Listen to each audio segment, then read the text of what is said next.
ઝઘડિયાના ઉમરલા ગામના 6 વર્ષીય આરુષ પ્રજાપતિ તેમજ 8 વર્ષીય વેદ પ્રજાપતિએ પ્રથમ ઉત્તરવાહિની નર્મદા પરિક્રમા શ્રદ્ધાભેર પૂર્ણ કરી પુણ્યનું ભાથું બાંધ્યું હતું। વિશ્વની એકમાત્ર જીવંત નદીનું બિરુદ નર્મદાને મળ્યું છે। એટલું જ નહીં, ગંગા સ્નાને યમુના પાને જ્યારે નર્મદાના દર્શન માત્રથી જ પાપનો વિનાશ થાય છે, ત્યારે ફાગણ વદ અમાસથી શરૂ થયેલ નર્મદા જિલ્લામાં આવેલ એકમાત્ર પંચકોશી ઉત્તરવાહિની નર્મદા પરિક્રમાનો પ્રારંભ થયો હતો। રોજ હજારો ભક્તો આ પંચકોશી ઉત્તરવાહિની નર્મદા પરિક્રમા કરી રહ્યા છે, ત્યારે ઝઘડિયા તાલુકાના ઉમરલા ગામના 6 વર્ષીય આરુષ પ્રજાપતિ તેમજ 8 વર્ષીય વેદ પ્રજાપતિ પ્રથમ ઉત્તરવાહિની નર્મદા પરિક્રમા પૂર્ણ કરી હતી।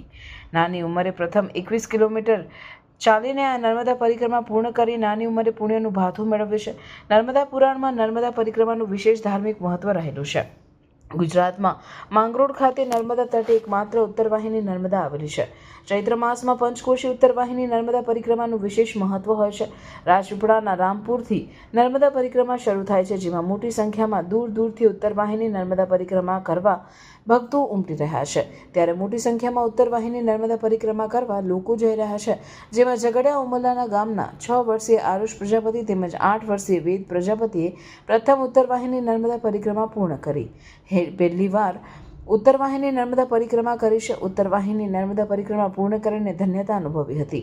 આ પરિક્રમા 3 વાર કરવાથી 3750 કિલોમીટર પગપાળા પરિક્રમા કરવાનું ફળ મળે છે અને 71 પેઢીનો મોક્ષ મળે છે, જેના દર્શન માત્રથી પવિત્ર થવાય તેવી એકમાત્ર ઉત્તરવાહિની ગુજરાતમાં નર્મદા જિલ્લામાં આવેલી છે।